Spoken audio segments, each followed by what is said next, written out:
Good evening class, क्या हाल चाल। उम्मीद करते अच्छे होंगे और अच्छी तरह से रहना भी चाहिए। तो आज के क्लास में हम पढ़ने वाले हैं चैप्टर नंबर 3। मैं थोड़ा सा माइक कर लूँ सही से, क्योंकि जितना ऑनलाइन वाले पढ़ रहे होगा उसको पता होगा कि माइक से क्या हो रहा होगा, ठीक है। तो आज है चैप्टर नंबर,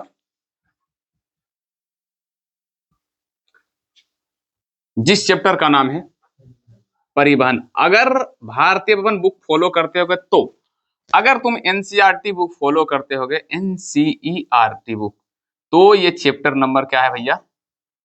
चैप्टर नंबर ये फर्स्ट है, जिसका नाम है जैव प्रक्रम। जैव प्रक्रम, ठीक है। और ये लेक्चर नंबर शायद होगा 9वां। ये लेक्चर नंबर क्या हो जाएगा? 9वां। अगर भारतीय वन बुक फॉलो करते, जिसको बिहार में सबसे ज्यादा फेमस बुक है वो है भारतीय भवन। सब देखो, क्वेश्चन यहाँ से भी आता है, लेकिन इस सब का निचोड़ किसमें दिया हुआ है? भारतीय भवन में। इसीलिए क्वेश्चन सबसे ज्यादा मतलब बोल सकते हो कि यहाँ से बनता है। इसमें ज्यादा एक्स्ट्रा क्वेश्चन रहता है, इसीलिए एग्जामिनर यहीं से क्वेश्चन छाप देता है। जैसे कि अबरी वाला 5 नंबर में देखो, बायोलॉजी का पौधों में पोषण की विधियों को वर्णन करें, तो ये कहाँ पर है?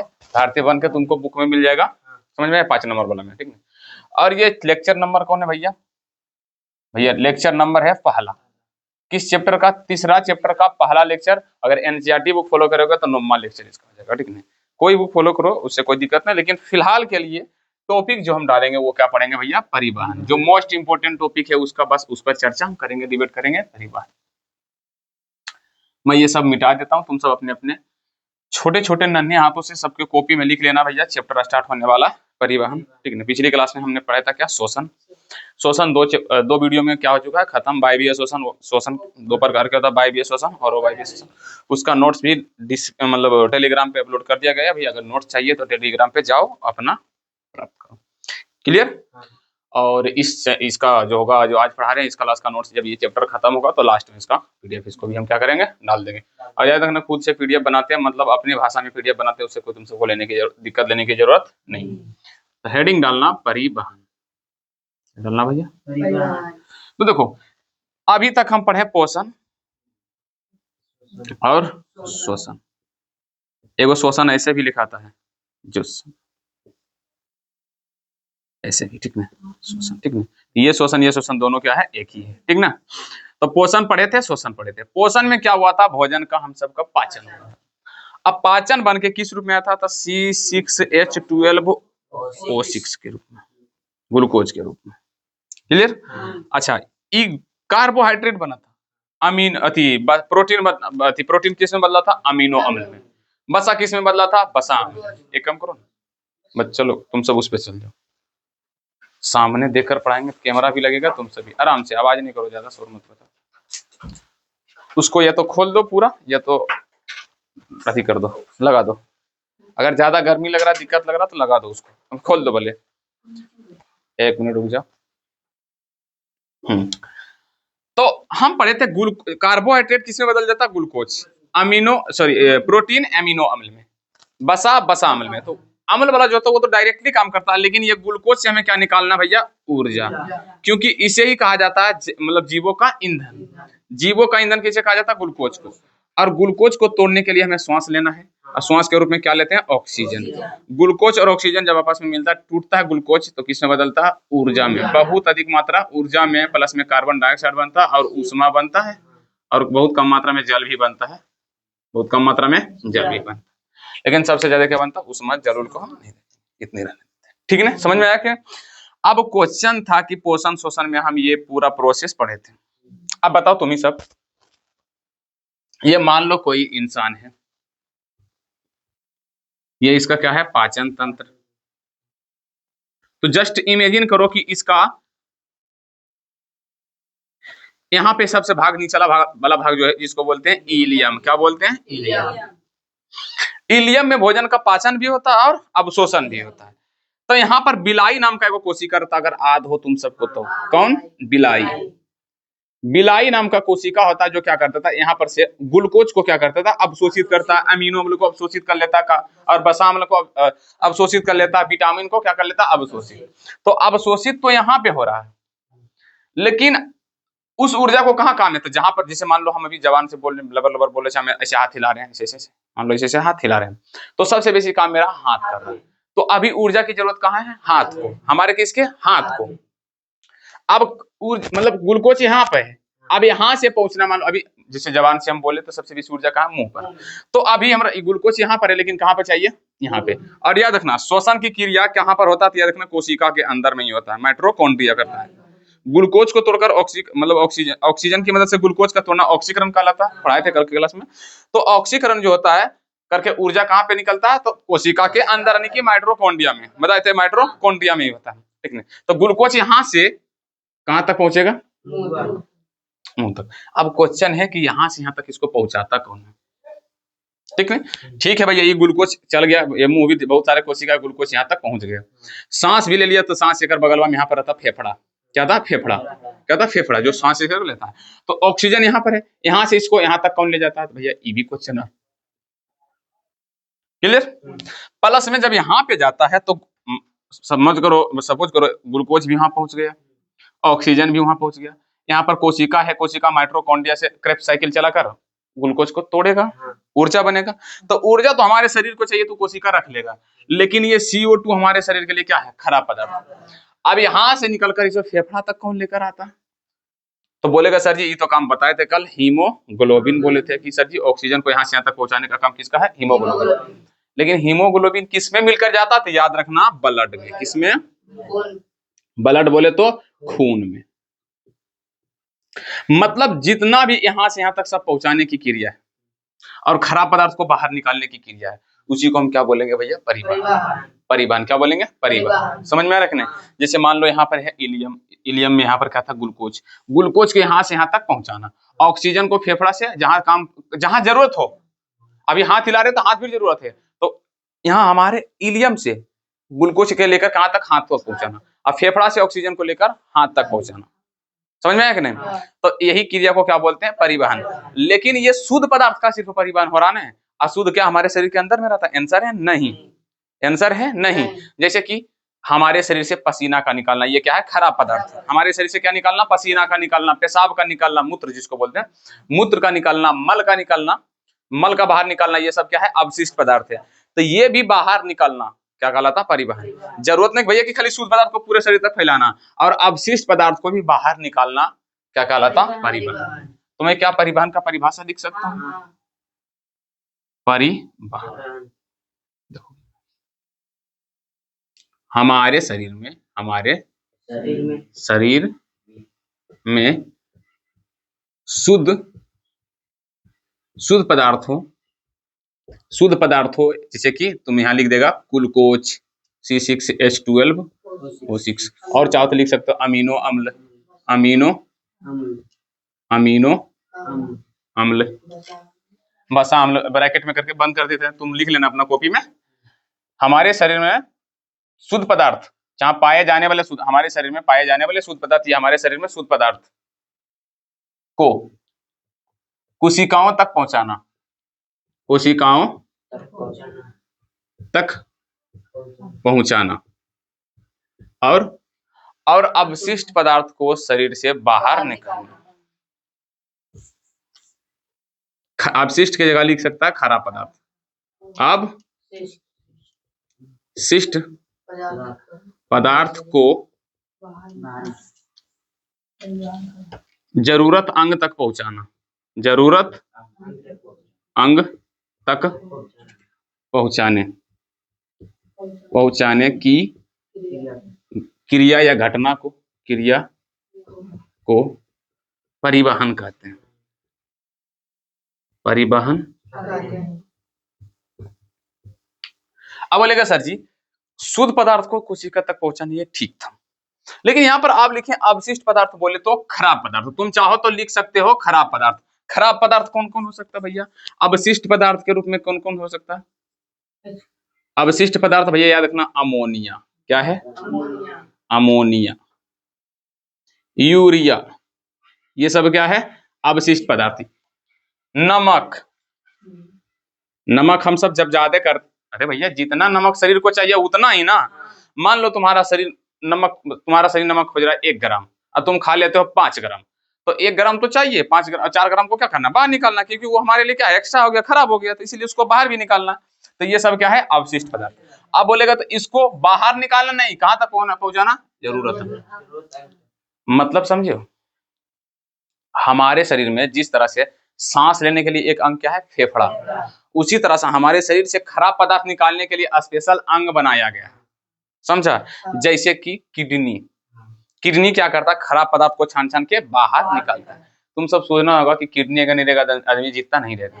किडनी देखा, किडनी, तो किडनी क्या करता है, हमारे शरीर से अति खराब पदार्थ को क्या करता है, बाहर निकालता है। जैसे फेफड़ा, फेफड़ा भी वो अंग है जो शुद्ध पदार्थ को अंदर खींचता भी है और खराब को बाहर निकालता है। जैसे कार्बन डाइऑक्साइड को कौन बाहर निकालता है, फेफड़ा ही। सांस लिए ऑक्सीजन गया, फिर जब छोड़े तो कौन निकालेगा, फेफड़ा। तो अवशिष्ट पदार्थों को निकालने के लिए हमारे शरीर में क्या है, जरूरत अवशिष्ट, मतलब जरूरत अंग है। तो यहाँ पर चाहो तो तुम लिख सकते हो नोट टू बी, नोट में लिखना क्या कि हमारे शरीर में लिख देना तुम सब, हम क्या लिखें, हमारे शरीर में खराब पदार्थ को निकालने के लिए एक अवशिष्ट अंग पाया जाता है, ठीक ना। समझ में आया कि नहीं, क्लियर। तो कितने लोग को परिवहन अच्छे से समझ में आया, परिवहन तो अच्छा समझ में आ गया, पर अब ये देखना कि अब परिवहन की क्रिया कैसे होता है, परिवहन की क्रिया कैसे होता है, हम ये पढ़ेंगे। तो सबसे पहले पढ़ेंगे भैया पेड़ पौधों में परिवहन। सबसे पहले सबको पता है, पेड़ पौधों में परिवहन। अच्छा बताओ ये परिभाषा तुम सबको कैसा लगा। अच्छा। अब भैया तुम सबको एक याद करने की जरूरत है ये नहीं, सिंपल भैया, शुद्ध पदार्थों को कोशिका तक पहुंचाना और अशुद्ध खराब पदार्थों को जरूरत अंग तक पहुंचाना, या बाहर निकालना भी लिख दोगे तो किसी का औकात नहीं कि तुम्हारा नंबर काट ले। अगर तुमको लिख देगा बाहर निकालना, अगर काट लिया नंबर तो फिर हमारा साके मिलिए भैया, कोई रोक ही नहीं सकता भैया। उसको जाकर हम मिलेंगे भैया कि अच्छा बताओ तुम करना क्या चाह रहे हो, क्यों नंबर काटे, दुश्मनी है बच्चा से क्या, समझ में आया कि नहीं। तो पेड़ पौधों में परिवहन कैसे होता है, अब बोलेगा सर जी पेड़ पौधा में भी परिवहन होता है, आंसर है हाँ। कैसे, तो मान लो बाबू,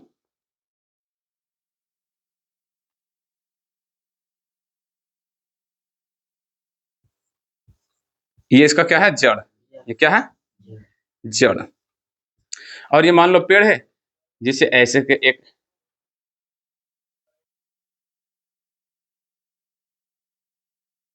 एक काम करो,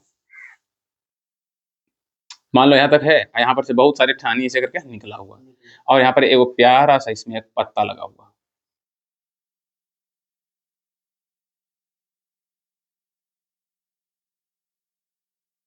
ठीक है, अब बताओ भोजन कहाँ बनता है, तुम सब ये बताओ इसमें। सिंपल बोलेगा सर जी, प्रकाश संश्लेषण में पढ़े थे, सॉरी फोटोसिंथेसिस में पढ़े थे, प्रकाश संश्लेषण की क्रिया में, कि पेड़ पौधा, जैसे कि पेड़, अरे भैया मेरा पेड़ कैसा बना तुम सबको अच्छा दिख रहा है, मैं चित्रकारी उतना अच्छा से नहीं हूँ, समझ लो कि पेड़ ऐसा ही होता है भैया, एक टहनी होनी है, सब पत्ता उगता है। तो पेड़ पौधा में पत्ता, भोजन कहाँ बनता है, पत्ती, कहाँ पे बनता भैया, पत्ती में। तो सब चीज कहाँ चाहिए, पत्ती। अच्छा, भोजन तो यहाँ बना बाबू, लेकिन मान लो यहाँ पर हम थोड़ा सा इसको इसे काट दिए, चाहे कुछ कर दिए, चाहे मान लो यहीं पर है तना, इसको मोटाना है, तो भोजन पत्ती को पत्ती में बना चाहिए, इसको भी ना, क्या कि ये भी वृद्धि करेगा, धीरे धीरे इसका आकार मोटा होगा, देखते होगा पेड़ में धीरे धीरे चौड़ा होता होगा, ठीक नहीं। तो भोजन तो तना को भी चाहिए, जड़ को भी चाहिए, शाखा पूरे को चाहिए, जीवित रहना तो सबको चाहिए, लेकिन बन कह रहा पत्ती में, तो पत्ती से भोजन यहाँ तक कौन पूछा था, सगर जरूरत अंग होता। और भैया दूसरा कि खाना कहाँ बनता, पत्ती। अब बताओ कार्बन डाइऑक्साइड कहाँ चाहिए, पत्ती में। जल कहाँ चाहिए, तो जल तो नीचे होता है, यहाँ से यहाँ तक कौन पहुंचाता है। और नीचे जो खाद उद डालते हैं, नाइट्रोजन उट्रोजन, जिसे हम खाद डालते हैं ना, तो रियल में हम सब डालते हैं खाद, क्या डालते हैं, खाद, लेकिन वो खाद के अंदर में क्या पाया जाता है, नाइट्रोजन, फास्फोरस। समझ में आया कि नहीं, क्या पाया जाता है, नाइट्रोजन, फास्फोरस, ये सब। एक मिनट रुक जाओ, समझ में आया कि। तो जो हम खाद में डालते हैं वो पेड़ पौधा में, ये तो गया काम से रे, रियल में क्या रहता, नाइट्रोजन, फास्फोरस, पोटास, ये सब रहता है, समझे, तो इसे हम डालते हैं, और यही को क्या करता है, अंदर से खींचकर कहाँ पर जाता है। अब लगा सर जी पेड़ पौधा में खाद क्या करता है भैया, खाना बनाने की, अब तुम ही बताओ, एगो बना रहा खाना धीमे आंच में, आंच को तेज कर देगा, खाना जल्दी बनेगा, सिंपल। तो वही तरह से खाना बनाने की क्रिया को खाली क्या कर देता है, तेज, मतलब ये आंच थोड़ा ज्यादा लगा देता है, और बाकी बात कुछ नहीं करता है, क्लियर। तो भैया पौधों में परिवहन याद रखना, पौधों में परिवहन कैसे होता है, तो कैसे तुम सबको समझे। पौधों में परिवहन कैसे होता है याद रखना, संवाहक ऊतक के द्वारा। संवाहक ऊतक के द्वारा। ये संवाहक ऊतक क्या है? संवाहक मतलब जो NaCO लेके जाता है ना, जैसे पानी को ऊपर लेके चल जाएगा, खानों को नीचे लेके चला जाएगा। अच्छा, ऊतक पहले क्या है? ऊतक को इंग्लिश में बोलते हैं टिश्यू। क्या बोलते हैं? टिश्यू। ये कोशिकाओं को समूह को क्या बोलते हैं? ऊतक। अपना भाषा में इसको बोल सकते हो, मान लो तुम्हारा चमड़ी से गूदा काटनी है, इसे काट लिया, वो जो गूदा है ना बबुआ, उसी को बोला जाता है ऊतक। हड्डी भी तुम्हारा क्या है? ऊतक। खून भी तुम्हारा क्या है? ऊतक। नस भी तुम्हारा क्या है? ऊतक। जरूरत नहीं कि खाली भैया मां से, मतलब बहुत सारे कोशिका है, छोटे छोटे कोशिका जब एक साथ मिल जाता तो उसी को क्या बोलते हैं? ऊतक। जैसे कि खून बना है ऊतक, सॉरी, खून बना है कोशिकाओं से, अब बहुत सारे कोशिका आपस में मिल जाएगा तो उसी को क्या बोलेंगे? ऊतक। हाँ, कोई पतला ऊतक होता है पानी की तरह, कोई गाढ़ा ऊतक होता है, कोई ठोस ऊतक होता है, जैसे कि मान लो कि ब्लड है। ब्लड है वो क्या है? पानी वाला ऊतक है, थोड़ा सा मतलब तरल ऊतक है, उसको बोल सकते हो क्या? तरल ऊतक। अब उसी को हवा में छोड़ दो, फिर वो मांस की तरह ठोस हो जाएगा। मांस की तरह क्या हो जाएगा? ठोस हो जाएगा। देखते हैं, समझ में आया कि नहीं? तो यह है क्या है? ऊतक। समझ में आ गया ना ऊतक? अरे ये क्यों डिस्टर्ब कर रहा भाई, 1 मिनट रुको भैया, पता नहीं हमारे सामने का है, ऐसे करता है भैया, दिख रहा है ऐसे? समझ में ना? अच्छा, संवाहक जो NaCO पहुंचाता है, जैसे मान लो तुम एक बच्चा को लेकर ऐसे उठा, कभी उन्हें धर लेता, कभी उन्हें ले जाता, उसी को बोलते हैं संवाहक। जैसे हम सब संवाहक में ट्रेन हो सकता है, हेलीकॉप्टर हो सकता है, गाड़ी हो सकता है, बाइक, साइकिल, ये सब क्या है? एक तरह के संवाहक। समझ में ना? तो पेड़ पौधा में परिवहन कैसे होता है? संवाहक ऊतक के द्वारा। और उस ऊतक का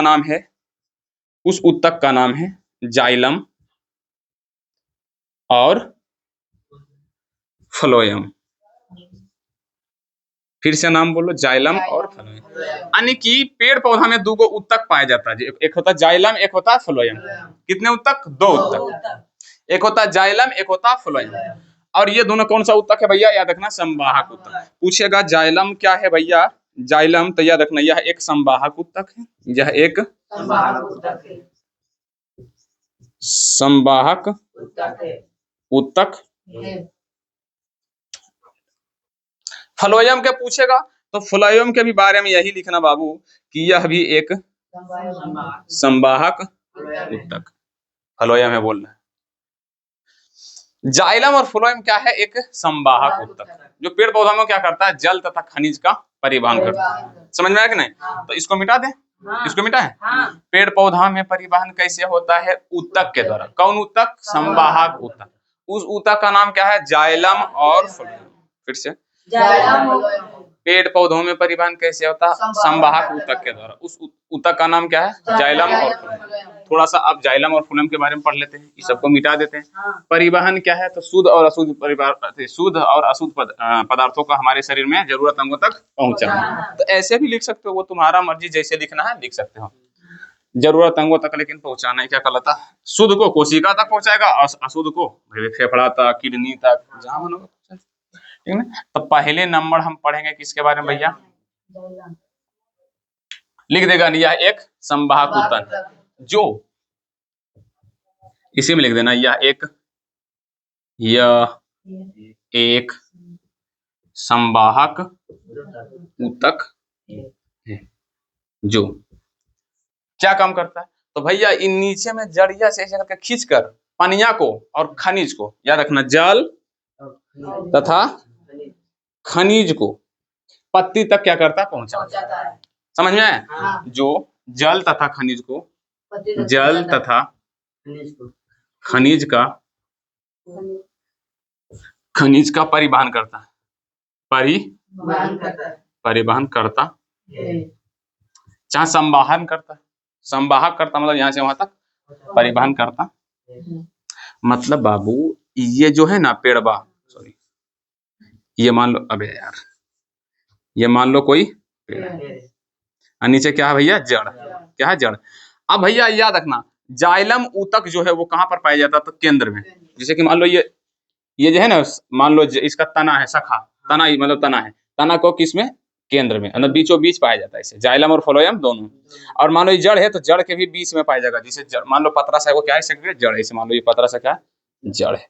तो इसके बीचों बीच क्या पाया जाएगा? जाइलम ऊतक। ऐसे करके समझ में? हाँ।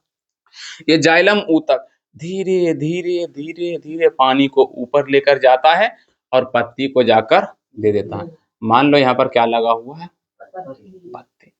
ये पत्ती को जाकर क्या करता है बाबू, दे देता है। ये पत्ती को जाकर क्या करता था, दे देता है। याद रखना, जल भी देता है और खनिज भी देता है, दोनों के दोनों क्या कर देता है, दे देता है। कौन, ये जाइलम का।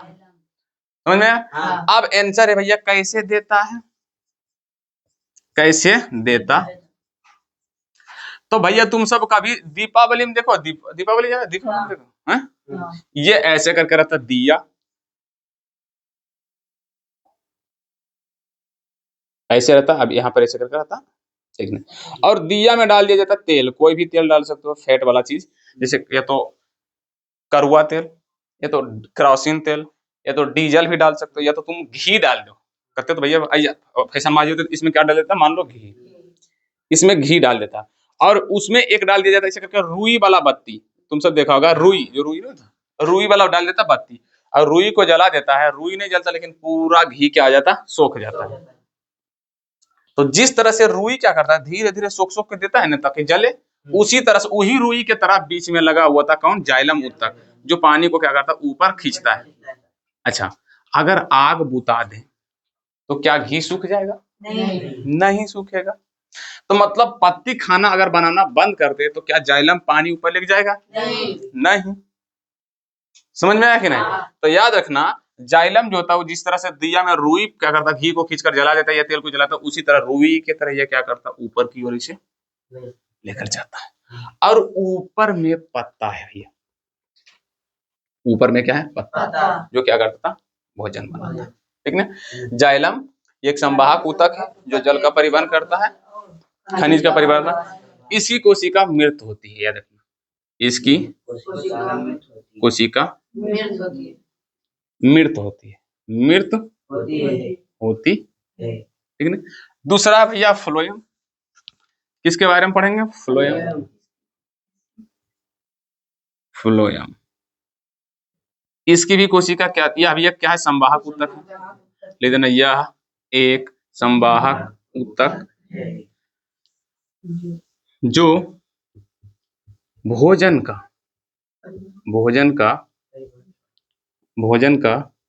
परिवहन करता है, परिवहन करता है। मतलब ये पत्ता फिर से जो खाना बनल करता है ना, उस सगर पहुंचाता, समझ में? हाँ। इसकी कोशिका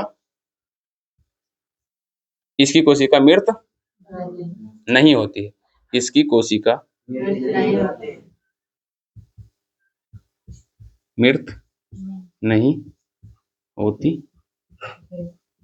क्लियर? हाँ। समझ में? हाँ। अब तुमसे यहाँ से एक क्वेश्चन जो फेमस सबसे ज्यादा क्वेश्चन है, इंग्लिश में डालो तब तक हम इससे लिखते हैं। इससे एक क्वेश्चन तुमसे फेमस क्वेश्चन पूछा जाएगा भैया, क्या क्वेश्चन, जाइलम और फ्लोएम में अंतर। जाइलम और फ्लोएम में अंतर, तुमसे ये क्वेश्चन। अब बता भैया, ऐसे अच्छा से लिख रहे हैं, तुमको नोट्स की कोई जरूरत है नहीं। तो यहाँ पर लिख देना भैया जाइलम, और काट के लिख देना भैया फ्लोएम। क्या हुआ तुमको रे, हम तो देख ही रहे हो कैसे कर रही हो। तबीयत खराब लगे तो बोलना भैया, पंखा उंखा चालू कर लेना अपने उधर, ठीक है। तो देखो जाइलम क्या भैया, तो यह जल और खनिज का परिवहन करता है, जल और खनिज का परिवहन करता है, परिवहन। अच्छा, इसका भी ले देते हैं, यह भोजन का परिवहन। अच्छा, इसकी कोशिका क्या आती है, यहाँ पर लिख देगा, अरे कब, इसका कोशिका मृत होता है, मृत, इसका कोशिका तुमको लिखना, कोशिका मृत होता है, और इसका मृत नहीं होता। समझ में? हाँ। अच्छा, इसका बहाव जो होता है, इसका बहाव पानी को ऊपर खाली ले जाता है कि नीचे भी आता, इसका बहाव इसका बहाव ऊपर की ओर होता, ऊपर की ओर होता, और इसका ऊपर नीचे दोनों, दोनों तरफ, ऊपर ऊपर नीचे दोनों तरफ, दोनों तरफ। मतलब खाना ऊपर भी जा सकता, मान लो नीचे वाला पतंग बोला तो नीचे से ऊपर भी जा सकता है और नीचे भी आ सकता है। समझ में आया? कितने लोग को क्लियर समझ में आया? मिटा दे इसको। चलो, किसी को कोई दिक्कत नहीं? जाइलम क्या है? संवाहक ऊतक। अब देखो, तुम हाथ रखोगे तो ट्रिक से भी तुमको हाथ रख सकता है, खाली नाम मत देखो। जाइलम, जाइलम किसका करता है? जल का। जो से जाइलम, जो से फोलोयम, फलोयम क्या था? फलोयम। तो फो से फल, फो से फलोयम। फल तो खाना ही होता ना, बस सिंपल। क्लियर? समझ में आया कि नहीं? तो चलो इसको मिटा दें। मिटा दें।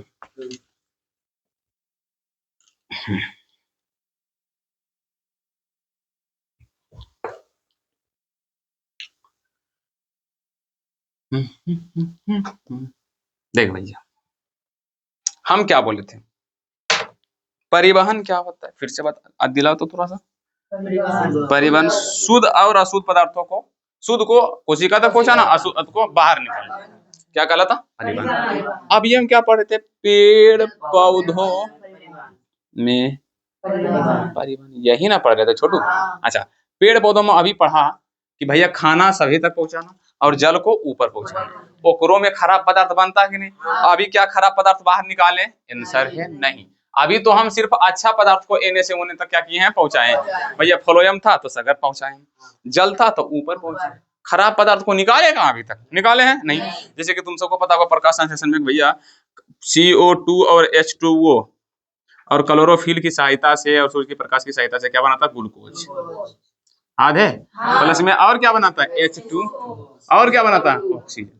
तो ये दोनों खराबका को भी तो बाहर निकालना है। ओकरो अंदर में पसीना बनता है जिसे हम सब बोलते हैं गोंद। अगर आध हो तो क्या बोलते हैं भैया? गोंद। समझ में आया कि नहीं? तो उसको भी क्या बोलते हैं? गोंद। वो भी क्या करता है? बाहर।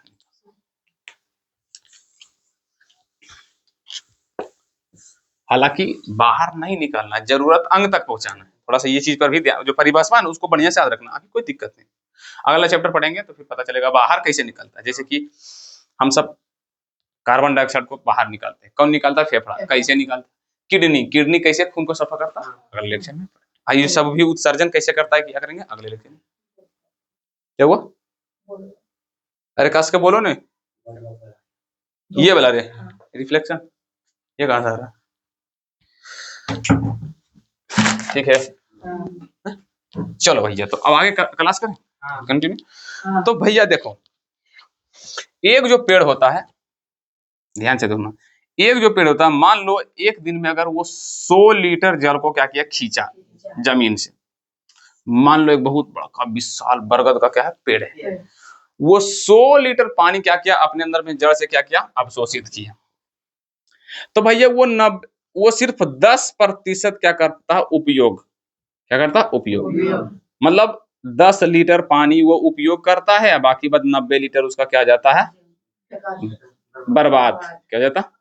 हालांकि बर्बाद नहीं करता, उसको क्या करता है? वो बाहर निकाल देता है, अपने शरीर से क्या कर देता है? बाहर निकाल देता है। समझ में आया कि नहीं? क्या करता?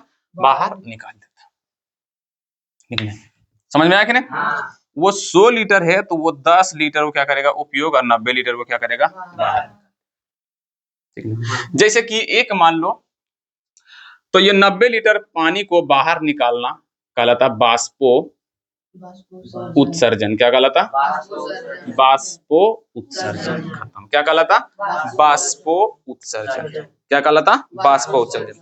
मतलब हम यही पढ़ने वाले हैं, अगला हेडिंग बाष्पो उत्सर्जन। हालांकि ये अगला चैप्टर में पढ़ना चाहिए था, लेकिन बुक में दिया हुआ, तब क्या करेंगे? बाष्पो उत्सर्जन। अब देखो, एगो चीज बीच में टॉपिक छूट गया, बताएं कौन? जैसे पेड़ था,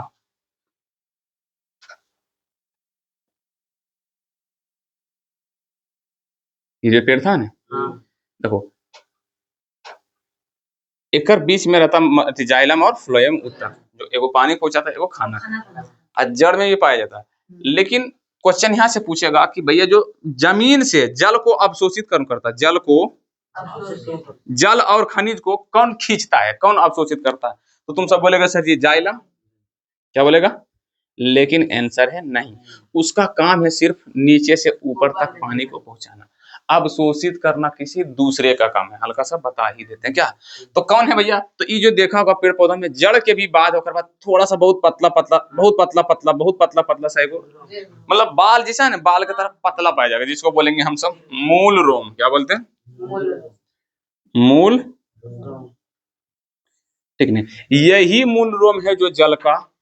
तो पहले बाष्पोत्सर्जन का हेडिंग डालकर हम क्या लिख लेंगे, क्या लिख लेंगे? मूल रोम, ठीक है। नोट्स में यहीं पर लिख लेंगे भैया कि जमीन से जल तथा खनिज का अवशोषण पेड़ पौधा के जड़ों में पाए जाने वाले मूल रोम के द्वारा किया जाता है। अवशोषण मूल रोम के द्वारा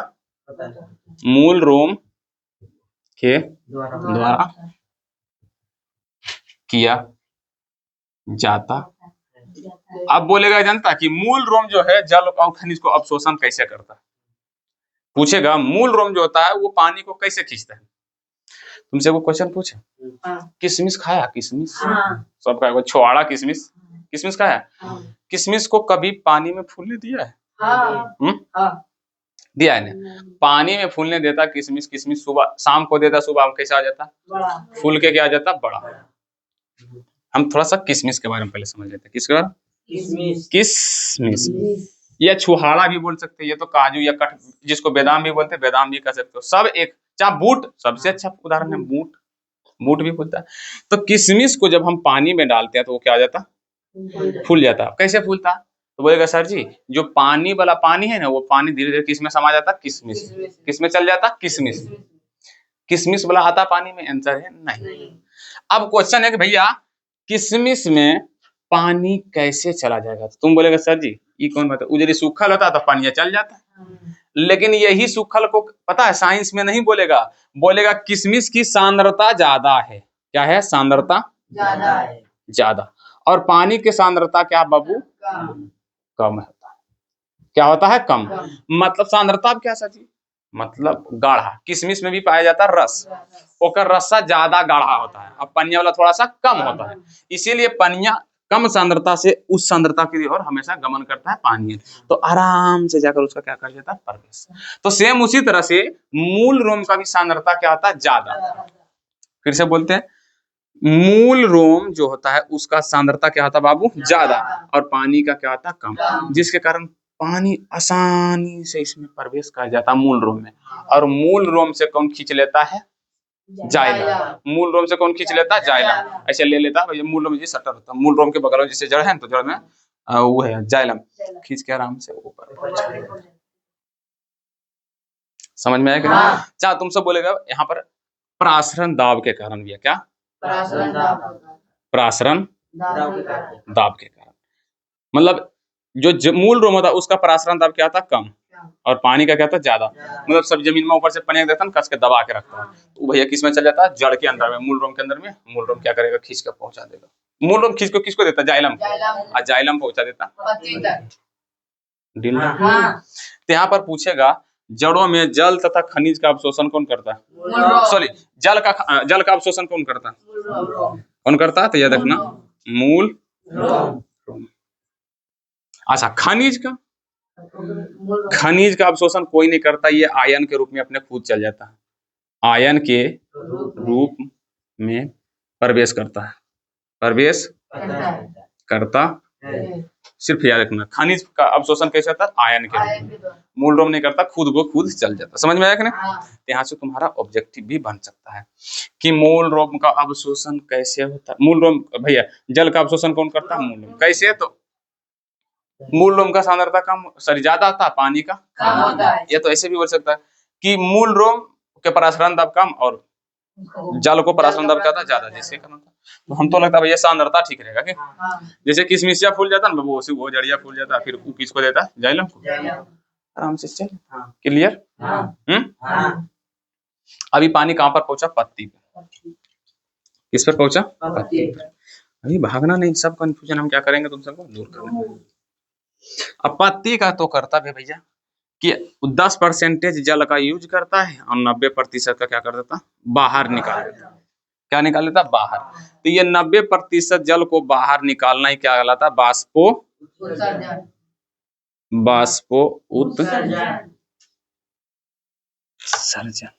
क्या कहलाता, बाष्पो उत्सर्जन। पूछेगा बाष्पोत्सर्जन क्या है, तो पेड़ पौधा जब अवशिष्ट जल को, मतलब ज्यादा जल हो जाता तो उसको क्या करता, बाष्प के रूप में क्या करता, बाहर निकालता। किसके रूप में, देखो ये जो 90% जल जो है ना किस रूप में निकलता है, रखना बाष्प। अब बोलेगा सर जी वाष्प क्या है, वाष्प हालांकि ऐसे नहीं खाता, वाष्प क्या है, तो भैया तुम सबको पता है वाष्प एक प्रकार का, याद रखना, गैस है। क्या है, गैस। क्या है, गैस, ना कि तुम द्रव। जैसे कि लड़की लोग आसानी से समझ जाएगा, लड़का लोग को थोड़ा सा समझना कठिन है। लड़की लोग कैसे आसानी से, लड़की लोग खाना बनाती है, जब खाना बनाती है चूल्हे चौके पर तो देखता ना सब्जी उब्जी से भाप निकलता है, धुआं की तरह धुआं निकल, लेकिन वो धुआं नहीं रहता। सब्जी के अंदर में जो पानी है ना बाबू, वही पानी भाप के रूप में क्या जा रहा है, ऊपर जा रहा है। भाप के रूप में क्या जा रहा है, ऊपर। तो वो पानी रियल में नहीं था, पानी किस में बदल जाता, गैस में। और तुम सब 9th में पढ़ा होगा भैया परिवर्तन है, पदार्थों का परिवर्तन, ठोस से गैस में, गैस से द्रव में। जैसे कि ये मान लो भैया सब्जी है, इसमें डाला हुआ है पानी, इसको क्या करो नीचे से गर्म, इसके छोटे जो पानी के कण है वो किसके रूप में, बाष्प के रूप में। किसके रूप में, बाष्प के रूप में ऊपर उड़ेगा। बाष्प एक गैस होता है। आइए जो है बर्तन को ऐसे करके ढक दो, कुछ ऐसे करके ढक दो, सब्जी बना दे ऐसे ढक देता है, तो फिर खाना बन रहा है। फिर अचानक ही जब बर्तन उठाएगी तो बर्तन के ऊपर में बहुत सारा क्या रहेगा, पानी, जो हड़ाक डायरेक्ट जरी हल्का सा ऊपर होगा, फिर धड़ाक दोनों क्या हो जाएगा, नीचे गिर जाएगा। क्यों, क्योंकि भैया जब वो झापा था तो इसमें तापमान भैया गर्मी बहुत ज्यादा था। क्या था, गर्मी। अब भैया बाष्प जैसी ठंडा होगा, क्या जाएगा, बाष्प जैसी ठंडा, बाष्प जैसी ठंडा होगा तो फिर वो बाष्प, देखो ये बाष्प जो गैस बन के ऊपर जा रहा है, बाष्प एक प्रकार का क्या था भैया, गैस। और जैसे ही बाष्प को थोड़ा सा ठंडा मिला दिया, गैस से किसमें बदल जाएगा, द्रव में। किसमें, द्रव में। अभी हड़ा के नीचे गिर जाएगा। तो ऐसे ही होता है बाबू, कैसे, पेड़ पौधा में। पेड़ पौधा क्या होता है, ये जो पत्ती होता है, ये पत्ती में क्या बनता है भैया, खाना। क्या बनता है, खाना। और ये पत्ती क्या करता है, 10% का यूज करके 90% को क्या करता है, बाष्प के रूप में छोड़ देता है। अब ये बाष्प के रूप में छोड़ देता है तो ये धीरे धीरे चल जाता है हमारे वायुमंडल में, भगवान ऊपर ऊपर चला जाता है। क्या, ऊपर। किस रूप में, बाष्प के। फिर जब वायुमंडल में जाता है, वायुमंडल जब तक गर्म है, जब तक ये बाष्प बन के इसी लटका है। लेकिन जैसी वायुमंडल हुआ ठंडा, वायुमंडल हुआ ठंड, क्या हुआ, ठंड, तो यही बाष्प बारिश के रूप में क्या होता है, जमीन पे नीचे। और हम सब कैसे पढ़ते, बारिश कैसे होता भैया, एगो पनसोखा लगता है, वो नीचे से पानी खींचता है और बाद बूंद पड़ाता, ऐसा कुछ नहीं। यही जो बाष्प है ऊपर में जाता है, ठंडा होकर धीरे धीरे ये चिपकेगा, जिससे होता है बारिश। समझ में आएगा ना, जिससे क्या होता है, बारिश। अब तुम सब गांव देहात में सुनेगा, जितना गर्मी करेगा उतना ज्यादा बारिश होगा। अब बात है सर जी, जब नीचे गर्मी है तो बूंद कैसे पड़ेगा, तो जब यहाँ पर धरती नीचे होता गर्म तो वायुमंडल हो जाता ठंड, और जब इधर रहेगा ठंड तो वायुमंडल होगा गर्म। इसीलिए ठंडी के दिन में कभी बरसात नहीं होता है, और गर्मी के दिन में हमेशा बरसात। देखता है, समझ में आया कि नहीं। तो यही बाष्प हो जाता है ठंडा, जो बारिश के बूंदे बन के। अब कभी कल को सोचा कि भैया बादल कैसे फटता है, अचानक ढेर सबन पानी गिर जाता है, तो भैया बात तो वही है, जब छोटे छोटे बूंद वायुमंडल में अटकले तो जरी जरी गिर रहा है। अब जब कभी कभी क्या होता है, सभी बूंद आपस में क्या जाता है, मिल जाता है, आपस में घुल मिल के डायरेक्ट अगर हड़ाक दो ना, गिर जाए, तो बोलते हैं हम सब बादल फट गया। लेकिन रियल में क्या था, सभी बूंद आपस में मिलकर एक ही बार गिरेंगे। जैसे तुमको अगर मान लो एगो सिरिंज ले लिए, जैसे सुइया हुआ भोगता डॉक्टर, ओकरा से तुम पर पानी फेंकेंगे तो तुमको क्या दिक्कत, तुमको क्या लगेगा, लगेगा हाँ क्या फुहा है, और ला के एक बाल्टा पानी कचाक दो ना मुंह पर मार दो और हड़बड़ाक उठेगा, अरे तेरी गाल की नींद तो तुरंत जग जाएगा। समझ में आता है, तो उसी तरह से हाँ ये भी क्वेश्चन है सर जी, बर्फ कैसे गिरता है, ऊपर में बर्फ कने से आ जाता है। तो भैया देखो बाष्प के रूप में, पहले हाँ ध्यान से देखो, ये पेड़ पौधा जो पत्ती था, ध्यान से देखो, बहुत अच्छा सवाल किया तुम सब भी। ये पेड़ पौधा के जो पत्ती है वो क्या किया, छोट मतलब ये बाष्प के रूप में क्या किया, ऊपर भेजा, बाष्प के रूप में, जो कि एक प्रकार का क्या है भैया, गैस। अब ये फिर ऊपर गया, कहाँ गया, वायुमंडल में। किसमें, वायुमंडल। ये छोटे छोटे बूंद बन के क्या हुआ, अटका हुआ वायुमंडल में, ऐसे ऐसे गोल गोल गोल गोल गोल गोल गोल गोल ऐसे अटका हुआ। ऊपर में जाकर ये छोटे छोटे बूंद जो कि पानी बन गया पानी, हालांकि अभी भी गैसे है पानी। और वायुमंडल जब ज्यादा ठंडा हो जाएगा तो यही पानी बर्फ बन जाता। तुम सब फ्रिज में देखा होगा, आजकल तो सबके घर में फ्रिज है, बोतल में पानी रखे, उसका फ्रिज का टेम्परेचर घटा दो पूरा माइनस में कर दो, पूरा जम जाएगा। आइसक्रीम कैसे बनता, वही आइसक्रीम, वही पत्थर है, ऐसे पत्थर रियल में नहीं था, वो बर्फ है, बर्फ वाला पत्थर है। तो वायुमंडल जब पूरा ठंडा हो जाता है तो यही सब गोला क्या बन जाता है, पत्थर। क्या बन जाता है, पत्थर। समझ में, मतलब हम क्या बोले, गर्म है, ऊपर जाके जब ठंडा होगा तभी बारिश होगा, समझ ना, ठंडा। तो बहुत ज्यादा ठंडा हो जाता तो क्या हो जाता, बर्फ के गोला धीरे धीरे गिरने लगता। अब वही गिरा तो माथा का पार दो चार को फोड़ देगा। हालांकि उतना बड़ा नहीं था, छोटे छोटे गोला होता है, इतना बड़ा भी नहीं था। पहले बोलता था कि ऊपर से पत्थर, हम बोले इतना बड़ा बड़ा पड़ता होगा, लेकिन नहीं, छोटा छोटा रहता। क्लियर, ये भी सभी क्लियर हो गया। अब देखो हर एक पेड़ पौधा जैसे ये पत्ता है तो 10% यूज और 90% क्या कर देता भैया, मतलब बाष्प निकाल के बाहर कर देता, और यही फिर बरसात के रूप में हमें काम देता है। तो समझ लो कि पेड़ पौधा हमारे लिए कितना इम्पोर्टेंट है।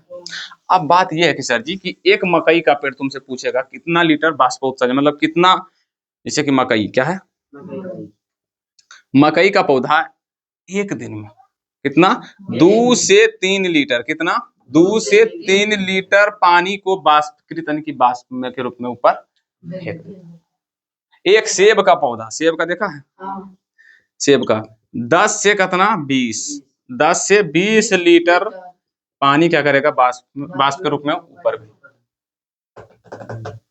अब बोलेगा सर जी हर समझ, मकई का पेड़, मकई का पेड़ देखो गाँव में भी बहुत सारा लगा लगा, वो सब जो है पेड़वा 2 से 3 लीटर एक दिन में, एगो मकई के पेड़ 2 से 3 लीटर। तो समझ लो अगर खेत में 1000 मकई के पेड़ लगा दिए तो पर डे 2 से 3000 लीटर ऊपर हम भेज रहे हैं। 2 से 3 लीटर, 2 से 3000 लीटर पर डे जा रहा है। हम सबको पता भी नहीं चलता है, किसान लोग को पता चलता है, कुछ नहीं पता चलता। यही सेब का जो खेती करता है उसको पता चलता है 10 से 20 लीटर एकदम में पता चलेगा। आप कोई भी, अब सबके कितना लगेगा, एवरेज को बता देते हैं। कोई भी पेड़ हो, पीपल का, बरगद का, कोई भी हो, उसका वजन जितना बड़ा है उसका वजन नाप लो। अगर ओकर वजन हो गया मान लो 5 केजी, कोई भी पेड़ है उसका 5 केजी, तो वो अपने पूरा जीवन में वो अपने वजन से 100 गुना ज्यादा पानी को वाष्प के रूप में ऊपर भेज देता है। यानी कि 5 गुने 100 यानी कि 500 लीटर। 5 केजी का पौधा है तो अपने पूरे जीवन काल में, अपने पूरे जीवन काल में कुछ पौधा ज्यादा भी करता, कुछ कम भी करता, लेकिन एगो एवरेज बता रहे।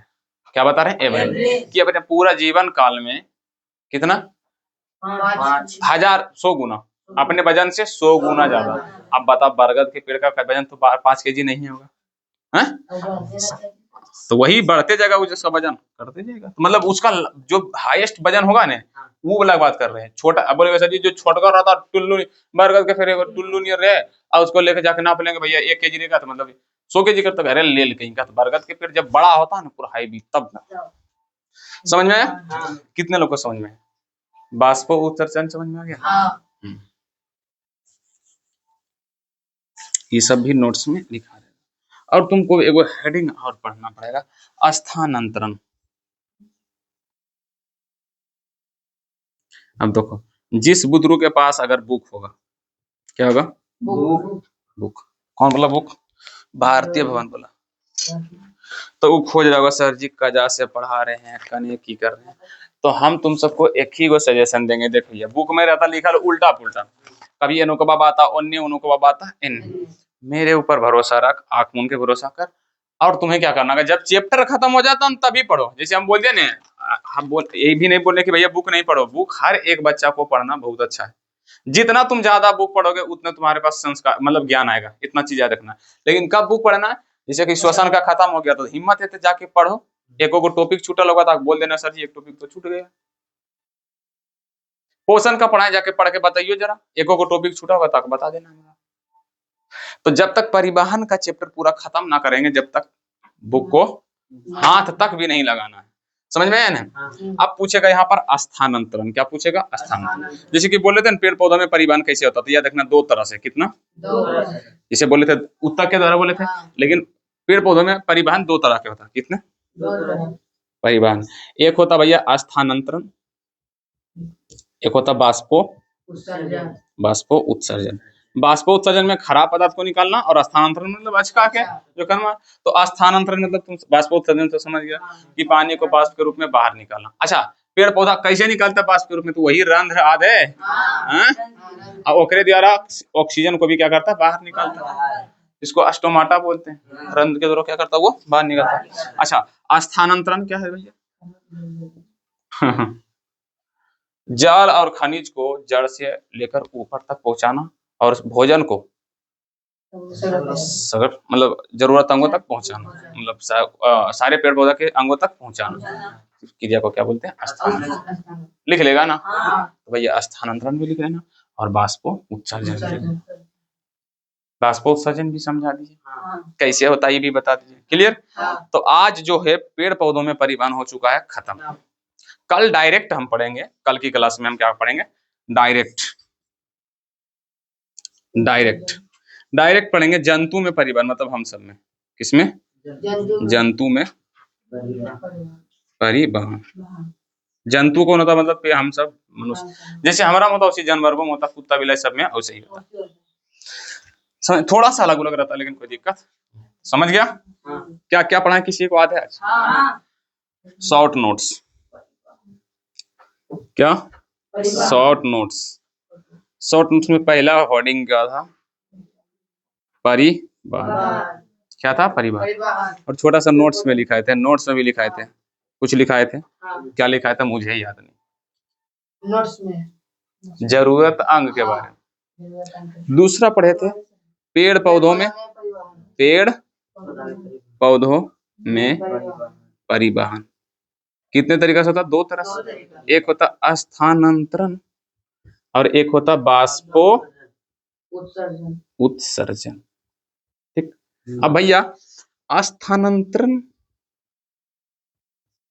कौन करता? तो जाइलम और फ्लोएम। जाइलम और फ्लोएम। जाइलम और फ्लोएम। देखो बाष्पोत्सर्जन जानते करता, बाष्प के बाहर निकलना। चाहे ऐसे भी लिख सकता भैया, पेड़ पौधों में परिवहन कौन करता? जाइलम और फ्लोएम। डायरेक्ट ये हेडिंग डाल देना, जाइलम और फ्लोएम। हालांकि जो लिखे थे वही लिख देना, जाइलम और फ्लोएम। आप फिर क्वेश्चन भी पढ़े थे, जाइलम और फ्लोएम में अंतर। जाइलम और फ्लोएम के बारे में पढ़े थे क्या? जाइलम और फ्लोएम के बारे में पढ़े थे। अब उसी में अंतर भी आ जाएगा, ठीक है? यही तो पढ़े, कहाँ ज्यादा कुछ पढ़े। बस ये तुम्हारा शॉर्ट नोट। परिवहन, पेड़ पौधों में परिवहन दो तरीका से होता है, स्थानांतरण और बाष्पोत्सर्जन। स्थानांतरण कौन करता है? जाइलम और फ्लोएम। मतलब जाइलम और फ्लोएम के बारे में पढ़ेंगे। और उसके बाद बाष्पोत्सर्जन सबसे लास्ट में पढ़ते हैं। बाष्पो उत्सर्जन ये पढ़े थे। 1 2 3 4 भैया 1 घंटा की क्लास में कितना 1 मिनट में क्या करते हैं? निपटा देते हैं। इसी को बोलते हैं शॉर्ट नोट्स। ये बहुत इंपॉर्टेंट होता है याद करने के लिए। याद करने के लिए क्या है? बहुत इंपॉर्टेंट, ठीक है। और मेरा आज कुछ मन कर रहा है करने का। पता क्या करने का मन कर रहा है? लास्ट में हम तुम सबको कुछ होमवर्क देते जाते हैं, जो क्वेश्चन बैंक में सबसे ज्यादा इंपॉर्टेंट क्वेश्चन होता है ना, उसके बाद आप बताओ क्वेश्चन तुम सबको एक तरफा से दें या जैसे मन तैसे? नहीं कुछ नहीं करना, नहीं भी बनाएगा जैसे कि तुम्हारा मर्जी है, तुम बना सकते हो या नहीं भी बना सकते हो। सबसे पहला क्वेश्चन, प्रकाश क्या है? प्रकाश क्या है? ये क्वेश्चन बना, ठीक ना? किरण पुंज क्या है? यह कितने प्रकार के होता है? यह कितने प्रकार का होता है? परिभाषा सहित उत्तर दें। परिभाषा सहित। फिर से बोल देते हैं, ऑनलाइन बोलो। यहाँ से क्लास छोड़ सकते हो तुम सब, जैसे परिवहन खाली पढ़ना है तो छोड़ सकते हो, क्योंकि ये फिजिक्स का क्वेश्चन है। हम ऑफलाइन वालों को ऐसी पढ़ाते हैं, तो तुम सबको सोचे कि एक बार ऐसी पढ़ा देते हैं। तुम सब जा सकते हो, क्लास आज यहीं तक है। मिलते कल की क्लास में। जय हिंद, जय भारत। लेकिन क्वेश्चन जिसको जिसको चाहिए, जो हमारा भी शुरू से पढ़ रहा है, पूरा फिजिक्स केमिस्ट्री सब पढ़ा, तो उसको क्वेश्चन हम देते हैं, लास्ट में दे देते हैं। तो दे देते हैं भैया, पढ़े हो मेरे पास। अगर तुम सभी कहीं पढ़े हो तो बना सकते हो। अगर तुम सभी कहीं अदर वर्ड टीचर भी पढ़े हो तो बन रहा, तो भैया बनाओ, और मजा वाली बात है। अगला क्वेश्चन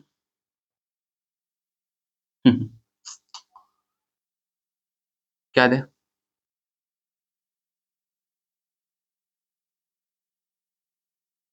प्रकाश के परावर्तन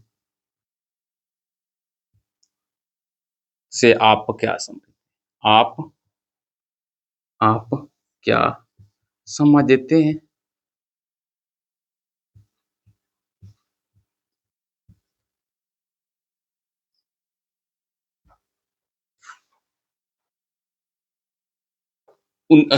और उसके नियम लिखे। और उसके नियम लिखे। लिख देगा? प्रतिबिंब क्या है? प्रतिबिंब याद रखना, परिभाषा वही लिखना जो हम बताए थे लास्ट में, सही वाला। प्रतिबिंब क्या? देखो, प्रतिबिंब क्या है, प्रतिबिंब से आप क्या समझते हैं, प्रतिबिंब किसे कहते हैं, प्रतिबिंब से की परिभाषा दें तो वही लिखना है। प्रतिबिंब क्या है? यह कितने प्रकार के होते हैं? यह रहने दो। प्रतिबिंब क्या है? काल्पनिक और वास्तविक प्रतिबिंब की परिभाषा दे। की परिभाषा दे। 5 क्वेश्चन देखिए और होते हैं, एक और दे देते हैं मंगनिया चंगनिया ने, ज्यादा क्वेश्चन नहीं। समतल दर्पण द्वारा बना प्रतिबिंब की प्राकृतिक किरण आरेख की सहायता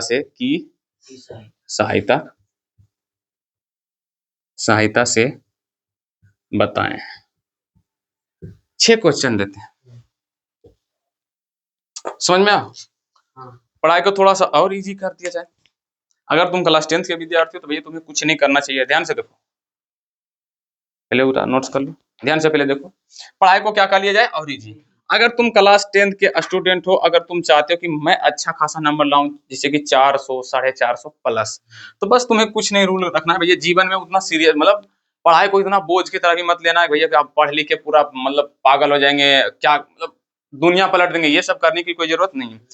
विश्वास रखो मेरे ऊपर, हम जो बोलने सिर्फ तुम उतना करो। ज्यादा तुमको ना तो पढ़ाई भारी लगेगा, ना तुम डिप्रेशन के शिकार होगा। बस सिर्फ एक ही काम करना है, डेली तुमको 4 घंटा पढ़ना ट्यूशन के बाद। बोलोगे सर 4 घंटा करते तो भैया 8-10 घंटा पढ़ता होगा, करते तो 8-10 घंटा पढ़ता होगा, लेकिन तुमको क्या बोल रहे हैं 4 घंटा।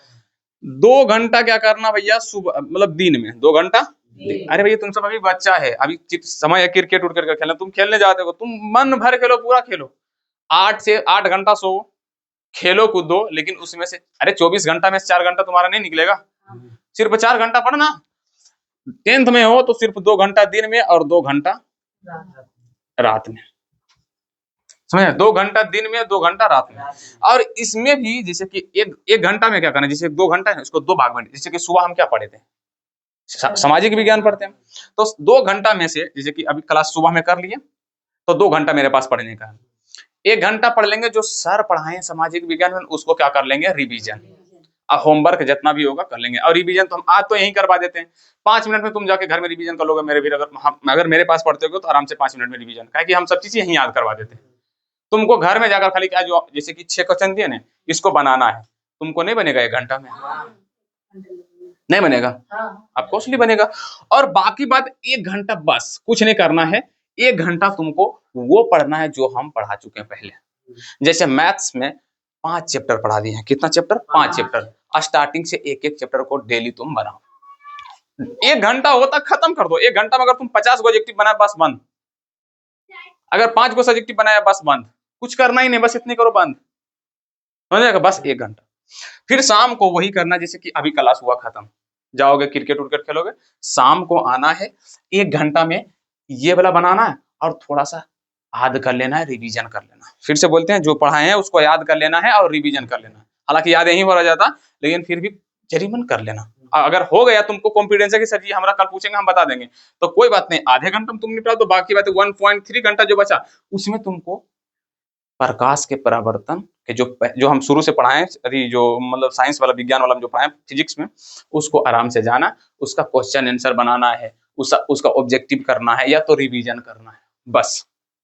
मतलब 2 घंटों में 1 घंटा मेरो, 1 घंटा तेरो। मतलब 1 घंटा मेरा ले लो, 1 घंटा तुम अपने आप से कर लो। 1 घंटा इसमें भी मेरा ले लो, 1 घंटा तुम ऐसे करके देखो, तुमको पढ़ने में भी मजा आएगा और ज्यादा पढ़ाई बोझ भी नहीं लगेगा। और आराम से खेलना कूदना कोई दिक्कत है नहीं। मात्र 4 घंटा पढ़ो और ये प्रोसेस पे ध्यान दोगे, तुमको हम लिख के कहते हैं भैया कोई सन मैया का लाल है ही नहीं जो तुमको रोक सकता। भैया 400 450 नंबर तो कोई नहीं रोक सकता एकदम इजीली।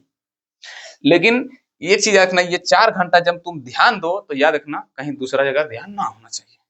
ऐसा नहीं भैया 1 घंटा पढ़े, सर जी वाला टास्क बना रहे हैं, अब अगल में फिल्म देख, टीवी लगा के फिल्म देख रहे हैं, सर जी टास्क बना रहे हैं, जब ध्यान ही नहीं है तो फिर छोड़ दो पढ़ने। ये 4 घंटा माने, 4 घंटा तुम्हारे लिए बहुत है। और कम भी कर दोगे 3 घंटा भी तो कोई दिक्कत नहीं। आधे घंटा मेरा टास्क पूरा आ जाता तो 1 घंटा तुम करो। लेकिन याद रखना 1-1 घंटा शाम सुबह डेली तुम सब पीछे से क्या करना, रिवीजन। चैप्टर वाइज चैप्टर करना, जैसे हम पढ़े ना, पहला चैप्टर का करो, सब ऑब्जेक्टिव बनाओ, सब सब्जेक्टिव बनाओ पहला। शाम को भी वही प्रकाश के परावर्तन का सब क्वेश्चन आंसर करो, या तो नोट्स जो है उसको रिवीजन करो, या क्वेश्चन आंसर करो, या तो कभी ऑब्जेक्टिव कर लेंगे कभी सब्जेक्टिव कर लेंगे, बस यही काम करो। और 1 घंटा में मेरा टास्क ये बना लेना, बस कुछ है ही नहीं, कुछ नहीं है, खत्म। या तो जो हम पढ़ाए उसको भी याद कर लेना बस। अब देखो पढ़ाई कितना इजी हो गया, हो गया इजी। बस ये करो। क्या बोले? कोई रोक ही नहीं सकता। याद रखना, एक तुम सब डिसिप्लिन का नाम सुना होगा। डिसिप्लिन पहले हम भी समझते थे है डिसिप्लिन क्या होता है। डिसिप्लिन एक प्रोसेस होता है जो डेली करेगा। डिसिप्लिन में जो रहेगा मतलब वो डेली 4 घंटा पढ़ते जाएगा, मतलब डेली 4 घंटा जो पढ़ रहा है वो डिसिप्लिन कर रहा है। डिसिप्लिन में डेली 4 घंटा पढ़ते जाएगा, फिर अपने आप में देखेगा भैया हम बहुत ज्यादा पढ़ लेते हैं, बहुत ज्यादा। ऐसे बगैर डिसिप्लिन के पढ़ोगे तो आज 8 घंटा भी पढ़ लोगे तो लगेगा आज पढ़ लिए, पर कल अगर 2 घंटा पढ़ोगे तो लगेगा कुछ पढ़े ही नहीं। कभी 2 घंटा, कभी 4 घंटा, कभी 5 घंटा, कभी 6 घंटा, कभी कुछ पढ़े ही नहीं। अब एक दिन ये बोलता है, अपना गाँव में एगो भाषा है, कोढ़िया बैला उमताता तो अरियो जोत देता है।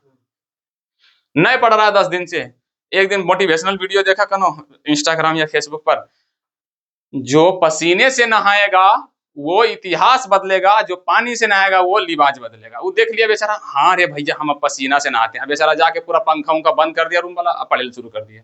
लाइन आलो तो ये पंखा बंद कहीं नहीं है, भैया पसीना से नहाएंगे। अरे भैया पसीना वो थोड़ी कोई मतलब हुआ। तो इसीलिए वो सब करना मत है भैया, डिसिप्लिन में रहो, अपना प्रोसेस पे ध्यान दो, रिजल्ट अपने आप मिल जाएगा। इससे ज्यादा कुछ मत करो, इसी को बोलते हैं डिसिप्लिन। और डिसिप्लिन में जो रहता है सक्सेस नहीं, बहुत ज्यादा सक्सेस हो जाता है, जैसे विराट कोहली। समझ में आए? डिसिप्लिन का नंबर है बंदा। पहले हम भी सोचते यार डिसिप्लिन में क्या था, खाली काम तो करना है, पर डिसिप्लिन से तुम काम करोगे तुम्हारा एक आदत हो जाएगा, मजा आएगा करने में। अगर फिर ऐसे करोगे, कभी आज करेगा कभी कल, तो कभी लगेगा पढ़ाई छोड़ दें, कभी लगेगा पढ़ें, कभी लगेगा थोड़ा सा हार्ड लगेगा, कभी तुम सबको इजी लगेगा। यही चीज होता रहेगा। कभी आएगा डिसीजन तो हम बोले ध्यान दिए सर, ऐसे करेगा। सूद का एरर कहाँ सूते सर, जो चलो तो हमरा अंधर है, हमको दिखाई पड़ रहा है, अंधर है। हाँ भी लेगा, हाथा उठा के नहीं लेता बेचारा, हाथा उठाएगा तो आराम से गम जाएगा। नहीं देख रहे हैं सर जी, बोर्डवा पे नहीं देख, हमार जैसे बोर्डवा में रिफ्लेक्ट करके दिख जाता, सब मुंह फाड़ रहा है, क्या हुआ रे? कुछ नहीं, पढ़े मन लग रहा। जब तुमरा हाफी आ रहा तो पढ़े मन नहीं लगता। सही बोलते हैं, जिसको पढ़े मन लगेगा ना उसको हाफी आएगा नहीं, ऐसा नहीं करेगा। सही बोलते हैं, ये चीज देखना तुम सबको, जिसको जिसको मन लगता कभी आता ऐसे नहीं लगेगा। तुम सभी ऑनलाइन मतलब मन लगेगा तो नहीं आएगा ऐसा चीज, समझ में नहीं? तो याद रखना डिसिप्लिन मोस्ट इंपोर्टेंट है, और उसी को प्रोसेस भी बोल सकते हैं। प्रोसेस पे अपना ध्यान दो, डेली 4 घंटा। अब कोई बोलता कि पढ़ना चाहिए क्रिकेट, मारो उसको लाते मुंह के खींच दो। बोलेगा कि हम पढ़े चाहे लेकिन खेलना 4 घंटा पढ़ो, 8 घंटा सुबह 12 घंटा। अब 12 घंटा में तुमको जो करना है, 2-3 को जाके माथा कपार नहीं फोड़ देना खाली जाके 2-3 को छक्का मार देना, एक बॉलर को 5 छक्का, 2 बॉलर को 10 छक्का मार दो, तुम पूरा लगे देने रहना। और 2-4-5 1 आध 2 घंटा घर वाला भी काम कर देंगे। अरे गाँव घर के लड़का है तो काम तो करना ही पड़ेगा। समझ में आया कि नहीं? तो बस ज्यादा भाषण नहीं देंगे, बच्चा है छोटा सा नन्हा सा प्यारा है, प्यारा सा बच्चा था, इसीलिए तुम्हारा थोड़ा सा पढ़ाई को और क्या कर दिए हम, इजी, बस, और कुछ नहीं किए। अगर तुमको लगता कि ज्यादा कुछ करते हैं तो भैया कोई दिक्कत नहीं, वीडियो को स्किप कर कर भाग सकते हो, ठीक ना? तो बना के लेकर ना, और डेली लास्ट में हम होमवर्क अब दे दिया करेंगे, और 1 घंटा में तुम मेरा होमवर्क बना लेना और याद कर लेना, ठीक ना? तो आज की क्लास इतना तक ही रखते हैं, मिलते हैं कल की क्लास में। जय हिंद, जय भारत।